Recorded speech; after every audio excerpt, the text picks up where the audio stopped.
بسم اللہ الرحمن الرحیم الحمد للہ رب العالمین والصلاة والسلام علی رسولہ الکریم اما بعد رب اشرح لی صدری ویسر لی امری واحلل عقدۃ من لسانی یفقہوا قولی. السلام علیکم ورحمۃ اللہ وبرکاتہ.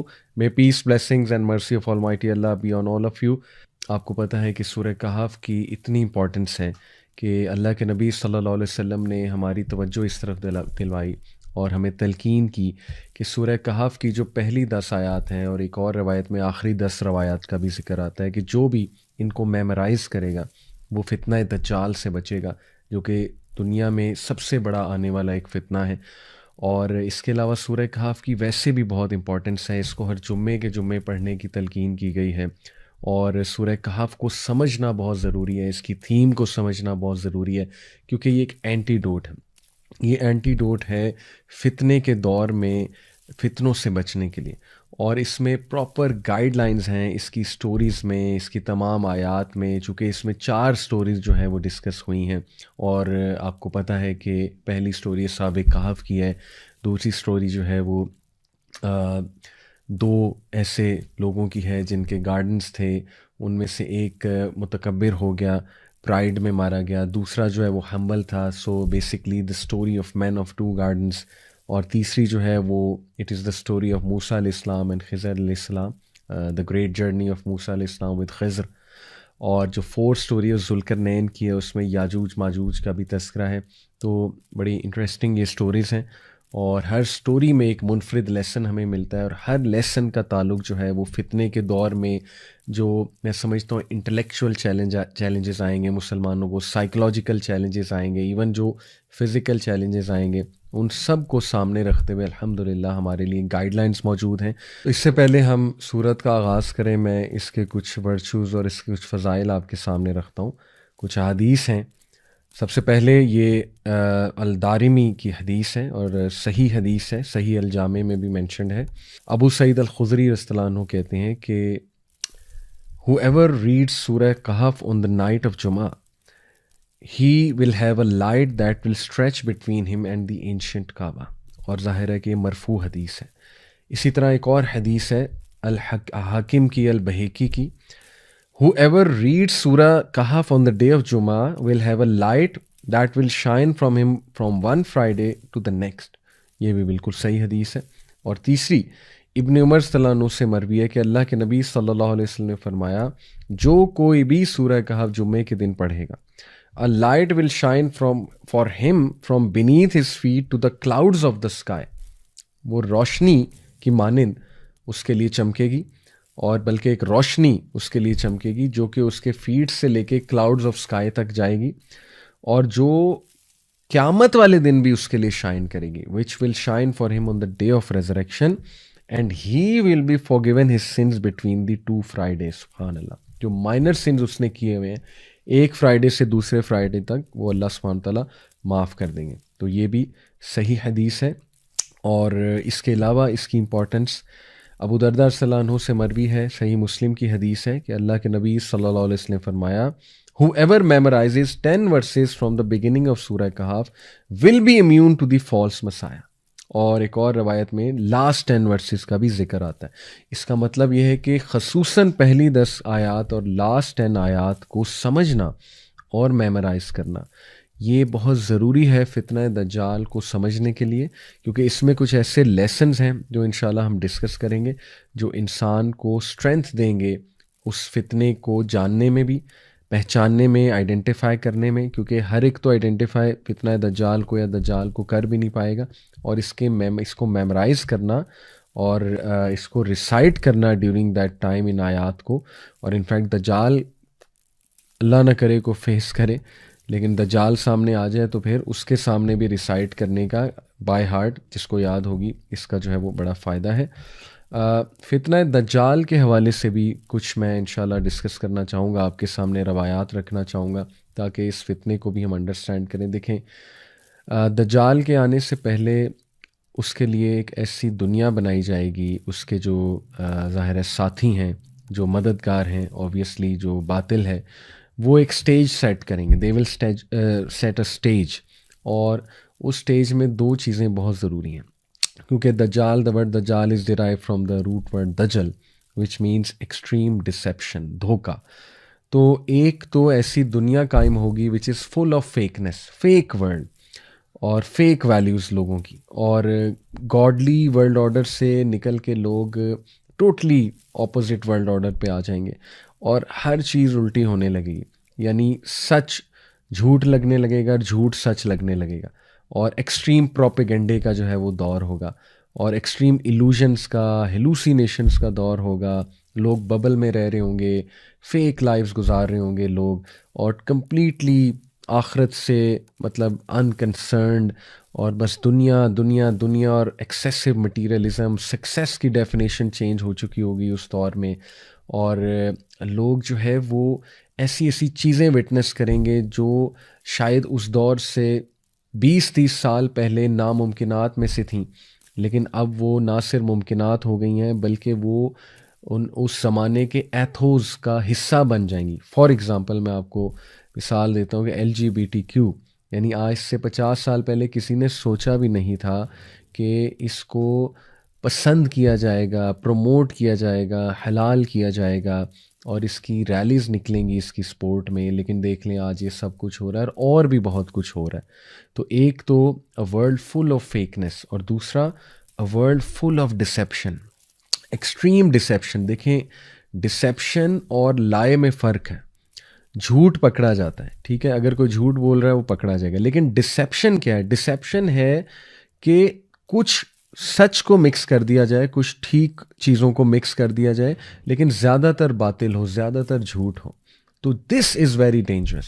اور اللہ معاف کرے, جب آپ دیکھتے ہیں میڈیا کی طرف, دا وے میڈیا پریزنٹس تھنگس, آپ دیکھیں نا آج کا انسان کتنی جلدی انفلوئنس ہو سکتا ہے چیزوں سے. یعنی اتنا آسان ہے کسی کو انفلوئنس کرنا آج کے دور میں کہ ایک کلپ لگایا, اس کے پیچھے بڑا زبردست سا میوزک لگایا, ایک ٹیون لگائی, اس کے بعد کچھ اپنی بات کر دی, تو آپ دیکھیں فوراً سے انسان جو ہے اس بات کو مان لیتا ہے اور اس سے انفلوئنس ہو جاتا ہے. تو ثابت یہ ہوا کہ اتنا ہیویلی ڈپینڈنٹ اور ریلائنٹ ہو جائے گا اس دور کا انسان ان چیزوں پہ, مٹیریلسٹک چیزوں پہ, کہ جب دجال آئے گا تو اس کے ہاتھ میں تو جنت دوزخ ہوگی. اللہ کے نبی صلی اللہ علیہ وسلم نے فرمایا ویدر کو کنٹرول کرنے کا اس کے پاس کوئی ٹیکنالوجی یا جو بھی ذریعہ ہوگا. اسی طرح اس کے پاس دلائل ایسے ہوں گے کہ اللہ کے نبی صلی اللہ علیہ وسلم نے فرمایا ایک بہت بڑا پکا مومن اس کے سامنے آئے گا, اور وہ اس کے سامنے دلائل رکھے گا دجال اپنے, تو that person will be convinced. تو یہ اس لیول کا فتنہ ہے کہ اللہ کے نبی صلی اللہ علیہ وسلم نے فرمایا کہ فلی, بھاگ جانا, جب تم دجال کو دیکھو تو بھاگ جانا, اسے فیس نہ کرنا, اس کے فتنے کو بھی فیس نہ کرنا. اور اس سے پناہ مانگنے کے لیے اللہ کے نبی صلی اللہ علیہ وسلم نے یہ دعا سکھائی جو ہر نماز میں پڑھنی چاہیے. اللہم انی اعوذ بک من عذاب جہنم ومن عذاب القبر ومن فتنۃ المحیاء والممات ومن شر فتنۃ المسیح الدجال. یہ دعا آپ کو حسن المسلم ایپ ہے اس میں بھی مل جائے گی, اور ویسے بھی مل جائے گی, دعا فرام پروٹیکشن آف دجال, گوگل پہ آپ سرچ کریں گے. تو یہ ہے اس لیول کا فتنہ ہے کہ اللہ کے نبی نے ہر نماز میں سکھایا صحابہ کو کہ یہ دعا تم کرو ہر نماز میں درود ابراہیمی کے بعد. اور پھر دیکھیے دجال کے دور میں بیڈ اور اب normal will become normal and cool. وہ چیزیں جو اب نارمل تھیں وہ نارمل ہو جائیں گی, لوگوں کی روٹینز ٹوٹلی الٹی ہو جائیں گی, لوگ اتنا بے بس ہو جائیں گے کہ لوگ کو سمجھ ہی نہیں آئے گی کہ یہ جو پورا ایک سوسائٹی یا سویلائزیشن یا اسٹرکچر بن چکا ہے اس میں نیچرل وے آف لائف کے مطابق کیسے زندگی گزاری جائے. اور آج لوگ پریشان ہیں, لوگ کو سمجھ نہیں آ رہی کہ اس روٹین کا حصہ رہتے ہوئے, اس ماڈرن ورلڈ اور ماڈرنٹی کا حصہ رہتے ہوئے کس طرح ہم اسلامک ویلیوز کو لے کر چلیں. ٹھیک ہے, یہ ہے سب سے بگر چیلنج, اور اسی کو تو فتنہ کہتے ہیں کہ جب انسان کو سمجھ ہی نہیں آ رہی کہ میں نے کرنا کیا ہے. تو یہ ہمیں ان چیلنجز کے لیے ہمیں جو ہے وہ تیار رہنا چاہیے, مینٹلی اور فزیکلی انشاءاللہ ہمیں تیار رہنا چاہیے. اور ذرا ہم نوٹ کریں تو جتنی احادیث اللہ کے نبی صلی اللہ علیہ وسلم نے ہمیں بتائیں دجال کے حوالے سے, تو اس سے واضح یہ ہوتا ہے اور سمجھ یہ آتی ہے کہ نمبر 1 دجال کی ایک بہت پاورفل آرمی ہوگی اور اس کے ساتھی ہوں گے. ایسٹ سے وہ نمودار ہوگا, خراساں کے علاقے سے. آج کل کچھ لوگ خراساں کو پاکستان سے ریلیٹ کرتے ہیں, وہ کہتے ہیں کہ مدینہ میں کھڑے ہو کے نبی صلی اللہ علیہ وسلم نے 3 بار جو ہے انگلی ایسٹ کی طرف کی تو وہ عریبین سی کی طرف لوگ کچھ استدلال کرتے ہیں کہ وہ عربین سی ہے یا سندھ کا علاقہ ہے، کیونکہ نبی صلی اللہ علیہ وسلم کے دور کا جو خراساں تھا اس میں سندھ بھی شامل تھا پاکستان کا بارڈرز میں، لیکن اس میں افغانستان کا علاقہ بھی شامل تھا، ایران کا بھی کچھ علاقہ شامل تھا. تو یہ استدلال ناٹ شور کہ ہم حتمی یہ کہہ سکتے ہیں کہ پاکستان سے نکلنا ہے اس نے یا سندھ سے نکلنا ہے، عربین سی سے نکلنا ہے. ظاہر ہے کچھ لوگ ریلیٹ کرتے ہیں کہ گوادر کے آگے جا کے عربین سی میں ایک بہت پرانا مندر بھی ہے کالی ماتا کا، اور ہو سکتا ہے وہ ہو وہ جگہ جہاں تمیمت داری گئے تھے. وہ فیمس حدیث آپ لوگوں نے سنی ہے، ایک صحابی جو اس وقت کرسچن تھے، ان کا جہاز 1 مہینے جو سمندر تھا اس میں ظاہر ہے لہروں کی وجہ سے دے گاٹ لاسٹ، 1 مہینے تک وہ لاسٹ رہے. اس کے بعد ایک آئی لینڈ کے پاس جا کے ان کا جہاز لگا، اور پھر وہ بتاتے ہیں کہ ان کی ملاقات ہوئی دجال سے، جساسہ سے، جو کہ ایک جانور نما کریچر تھا. اور دجال کو جب انہوں نے دیکھا، ایکسپلین کیا کہ ایک بہت ہی ہیوی ویٹ لفٹنگ جیسے کرنے والا ایک انسان ہوتا ہے، براڈ شولڈرز، وہ زنجیروں سے جکڑا ہوا تھا. اور وہ کہتے ہیں کہ آج تک میں نے کسی کو اس طرح جکڑے ہوئے نہیں دیکھا، اتنا وہ اسٹرانگلی جکڑا ہوا تھا. کچھ سوالات اس نے کیے ان سے، اور پھر وہ آ کے سارا واقعہ تمیمت داری نے نبی اکرم صلی اللہ علیہ وسلم کو سنایا، اور اللہ کے نبی نے ایکنالج کیا کہ ہاں تم نے اسی کو، تمہاری اسی سے ملاقات ہوئی ہے. تو یہ اپنے طرف واقعات بالکل ٹھیک ہیں. اس پہ بھی ایک ڈسکشن اسکالرز میں موجود ہے کہ وہ آئی لینڈ ایگزیکٹلی ہے کہاں. کچھ اسکالرز کہتے ہیں کہ وہ، یہ میں آپ کو بس ویوز بتا رہا ہوں، مختلف لوگوں کی آراء آپ کے سامنے رکھ رہا ہوں، لیکن ایٹ دی اینڈ یہ بات یاد رکھیں کہ اللہ تعالیٰ نوز بیسٹ کہ کیا معاملہ ہے. اور اس انفارمیشن سے زیادہ جو امپورٹنٹ انفارمیشن ہے وہ یہ ہے کہ اس سے بچنا کیسے ہے.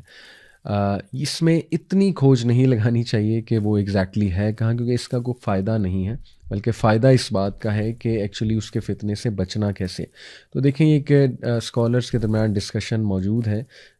ایک اسکالر جو ہے وہ کہتے ہیں، دیر از اے گروپ آف اسکالر جو کہتے ہیں کہ دجال ڈفرینٹ ٹائمز میں فزیکل فارم میں آیا ہے، آ سکا. نبی صلی اللہ علیہ وسلم کے دور میں ایک شخص تھا ابن سیاد، اور کافی صحابہ کا گمان ہے کہ وہ دجال تھا، اور نبی صلی اللہ علیہ وسلم نے بھی نہ نگیٹ کیا نہ افرم کیا.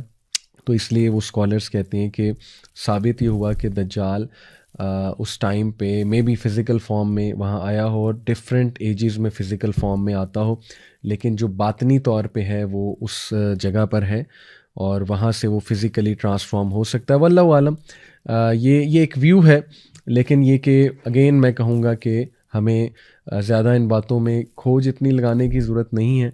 ہمیں جو پتہ ہے وہ یہ ہے کہ اس نے جب نمودار ہونا ہے تو ایک بہت بڑا فتنہ ہوگا، and we have to be really careful, اور ہمیں اپنی پروٹیکشن جو ہے اس کا انتظام کرنا چاہیے. یہ ہے اصل بات. تو بہرحال دجال جب آئے گا تو حدیث سے اور روایات سے یہ واضح تو ہوتا ہے کہ اس کے پاس ایک بہت پاورفل آرمی ہوگی، اور اینٹی اسلام پروپیگنڈا، بہت ہی سوفسٹیکیٹڈ اینٹی اسلامک پروپیگنڈا ہوگا اس کے پاس. اور وہ پروپیگنڈا میڈیا کا پروپیگنڈا ہے، انتہائی ایکسٹریملی سوفسٹیکیٹڈ. تو آج کے دور میں آپ دیکھیں کہ کتنے سوفسٹیکیٹڈ سسٹم ہے، algorithms, data analysis, data usage, اس کے بعد ہیکنگ، اس کے بعد جو ہے وہ ظاہر ہے آئی ٹی کی ایک دنیا، ٹینشن انجینئرز. پھر آپ دیکھیں کہ جیسے کمپنیز جو ہیں وہ کس سوفسٹیکیٹڈ انداز میں کمپیٹ کر رہی ہیں آپس میں، اور کس طرح سے لوگ انفلوئنس بھی ہوتے ہیں ان ساری چیزوں سے. پھر اے آئی کا دور آ رہا ہے، آرٹیفیشل انٹیلیجنس، جو کہ ایک نیکسٹ لیول میں سمجھتا ہوں فتنے کا دور آنے والا ہے. تو یہ صاف سمجھ آ رہی ہے کہ دجال کے آنے سے پہلے جو ایک سسٹم تیار ہوگا وہ سسٹم انتہائی سوفسٹیکیٹڈ پروپیگنڈا کا سسٹم ہوگا، کیونکہ پروپیگنڈا سے ڈسیپشن پھیلتی ہے بہت زیادہ. پھر ظاہر ہے کہ یہ جو سبحان اللہ ڈیزائرز کی دنیا کھڑی کر دی ہے ویسٹ نے، جس میں Hollywood, Bollywood, music industry, ٹھیک ہے، اتنی ڈسٹریکٹیو انڈسٹری ہے یہ کہ بڑا مشکل ہے ان چیزوں کو ریزسٹ کرنا. اور ایک انسان جو ہے وہ آہستہ آہستہ آہستہ آہستہ جو ہے وہ دین سے ہٹتا جاتا ہے، اپنے نیچرل ایک لائف سٹائل سے ہٹتا جاتا ہے، گاڈ کے ورلڈ آرڈر سے ہٹتا جاتا ہے، اور اسے پتہ بھی نہیں لگتا. اس طرح سے یہ چیزیں صراحت کرتی ہیں. اور پھر یہ بھی محسوس ہوتا ہے حدیث کی روشنی میں کہ اس کے پاس لیٹسٹ ٹیکنالوجیز بھی ہوں گی، بلکہ وہ اس کا ماسٹر ہوگا لیٹسٹ ٹیکنالوجیز کا. اور یہ بھی معلوم پڑتا ہے حدیث سے کہ اس کے پاس سیریمونیل بلیک میجک ہوگا، بہت ہی پوٹنٹ قسم کا. اور اس کے پاس شیاطین بھی ہوں گے، انفلوئنس اوور دا جن. دیکھیں نا، یہ بھی حقیقت ہے کہ جنات کا بھی ایک رول ہے. جنات میں جو برے جن ہیں، شیاطین ٹو بی اسپیسیفک، تو یہ محسوس ہوتا ہے حدیث کا مطالعہ کر کے کہ شیاطین اور بلیک میجک بھی ظاہرہ اس کے پاس ہوں گے. اور یہ بھی بات پتہ لگتی ہے حدیث کی روشنی میں کہ ایمینس ویلتھ ہوگی اس کے پاس، بہت زیادہ ویلتھ ہوگی، گلیمر ہوگا. اور اس کے آنے سے پہلے کچھ ایونٹس ایسے ہوں گے جو میں آپ کو بتا دوں، جیسے کہ گلوبل فیمن آئے گا، 3 سال تک جو ہے وہ فیمن آئے گا، قحط سالی. اور اس دوران اللہ کے نبی صلی اللہ علیہ وسلم سے صحابہ نے پوچھا تھا نا کہ اگر ہم اس دوران ہوئے تو ہم کیا کھائیں پئیں گے، ہماری خوراک کیا ہوگی؟ تو نبی صلی اللہ علیہ وسلم نے کہا تھا ذکر کرو، سبحان اللہ، الحمد للہ، اللہ اکبر، لا الہ الا اللہ. یہ جو ذکر ہے اسپیشلی، اس کا صحیح مسلم کی روایت سے ثابت ہے کہ یہ تمہیں کافی ہو جائے گا، یہ والا جو ذکر ہے. تو ذکر کے آپ دیکھیں فزیکل اینڈ اسپرچول بینیفٹس دونوں ہیں. تو دیکھیں یہ آلدو تھوڑا سا لوگ کہیں گے کانسپریسی تھیوری ہے، لیکن یہ بھی پتہ لگتا ہے کہ سیٹینک کلٹس یا جو اکلٹ ریلیجنز ہیں، جو اینشینٹ سمبلز آف آئیڈولیٹری پر چلنے والے ہیں، اور جو فری میسنس کے بارے میں الومیناٹی کا بھی بڑا تذکرہ ہوتا ہے. تو دیکھیں یہ کلٹس ایک حقیقت تو ہیں، سیٹینک کلٹس اور یہ جو اکلٹسٹ ہوتے ہیں. تو یہ بھی ایسا لگتا ہے کہ وہ بھی اسی کی تیاری کے لیے لوگوں کی ذہن سازی کر رہے ہیں. اور may be they are part of the دجالی فتنہ اینڈ دا دجال ورلڈ آرڈر ایز ویل. تو اس میں کچھ پری ایونٹس جو اس سے پہلے ہوں گے انشاءاللہ وہ میں آپ کے سامنے رکھتا ہوں. اللہ کے نبی صلی اللہ علیہ وسلم نے فرمایا، مسند احمد کی حدیث ہے، verily preceding the false messiah will be years of deception. دجال کے آنے سے پہلے ایکسٹریم ڈسیپشن کے ایئرز ہوں گے، یعنی اتنا لوگ کھو جائیں گے اس ڈسیپشن میں کہ سچ جھوٹ لگے گا اور جھوٹ جو ہے وہ سچ لگے گا، اور ہر چیز اپوزٹ ہونے لگے گی. اور بے حیائی جو ہے اس کی ڈیفینیشن ہی چینج ہو جائے گی، ٹرمینالوجیز ہی چینج ہو جائیں گی. لوگ جو ہے وہ جسٹیفائی کرنے لگیں گے سارے گناہوں کو، ساری چیزوں کو. تو یہ ایکسٹریم ایئرز آف ڈسیپشن ہے فالس مسایا سے کے آنے سے پہلے. اور پھر فرمایا، in which the truth are blind and the liars are believed, the trustworthy are discredited and the treacherous are trusted and the disgraceful speak. یعنی آپ سبحان اللہ دیکھیں کہ ہمارے نبی نے کلیئرلی بتا دیا کہ یہ معاملات چل رہے ہوں گے، اور باقاعدہ ڈسیٹفل اور ڈسگریسفل لوگوں کو ٹرسٹ کیا جائے گا، اور بلکہ وہ لوگوں سے مخاطب ہوں گے اور لوگ ان کو گلوبل ورلڈ لیڈر سمجھیں گے، ان ڈسیپٹیو لوگوں کو.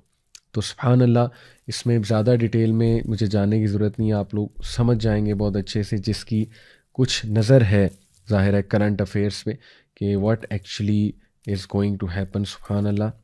تو باقی یہ کہ انشاءاللہ مزید میں آپ کے سامنے جو ہے وہ احادیث رکھتا ہوں کہ اللہ کے نبی صلی اللہ علیہ وسلم نے، صحیح مسلم کی روایت ہے، یہ فرمایا کہ the people will flee from the false messiah into the mountains. اور یہ کون لوگ ہیں جو بچنا چاہتے ہیں؟ کہ لوگ دجال سے بچنے کے لیے، فالس مسیحا سے بچنے کے لیے پہاڑوں کا رخ کریں گے. اور یہ صحابیہ جو رپورٹ کر رہی ہیں اس حدیث کو، ام شارق، یہ کہتی ہیں کہ یا رسول اللہ، where will be the Arabs on that day? یا رسول اللہ، عربز کہاں ہوں گے اس دن؟ اللہ کے نبی صلی اللہ علیہ وسلم نے فرمایا، ہم قلیل، دے ول بی فیو، وہ بہت کم ہوں گے. اور یہ صحیح مسلم کی روایت ہے، حدیث نمبر 2945. تو یہ بھی اس کے آنے سے پہلے ایک سائن. اور مڈل ایسٹ میں جو اس وقت حالات ہیں آپ کے سامنے ہیں، اور آپ کو چاہیے کہ مزید کرنٹ افیئرس پہ ایک نظر رکھیں، اور ہمیں چاہیے کہ تیاری. جسٹ ٹو کنکلوڈ، جو فتنہ دجال ہوگا اور جو اس کی ایج ہوگی، اس کے کچھ ایٹریبیوٹس دوبارہ آپ کے سامنے رکھتا ہوں کہ اس میں ایکسٹریم اگنورنس، مس انفارمیشن ہوگی، ایکسٹریم کنفیوژن کا دور ہوگا، انہیلدی فوڈ ہوگا، فیک لوگ ہوں گے، فیک آئیڈینٹی ہوگی، فیکنس ہوگی، ایک آرٹیفیشل دنیا ہوگی، اور ایکسٹریملی مٹیریلسٹک ہو جائیں گے لوگ، مٹیریلزم سے امپریس ہونے والے ہو جائیں گے، اور پھر دجال کو ریزسٹ کرنا ان کے لیے بہت مشکل ہو جائے گا. اور کچھ لحاف جو دجال لوگوں کے مائنڈس پر ظاہر ہے وہ لحاف آئیں گے تاکہ وہ ٹروتھ کو ریکگنائز نہ کر سکیں. اس میں ایک لیئر آف مس انفارمیشن ہے، layer of so called scientific آ ہے، لیئر آف ایکسٹریم ایلوژن ہے، اور لیئر آف گلیمر ہے. تو یہ آج کا دور ہے، اس میں کوئی دوسری رائے نہیں ہے. میں دعا کرتا ہوں اللہ تعالیٰ ہمیں فتنہ دجال سے محفوظ رکھے. اپنا خیال رکھیں. انشاءاللہ دوسری ایپیسوڈ میں آپ سے ملاقات ہوتی ہے. السلام علیکم ورحمۃ اللہ وبرکاتہ.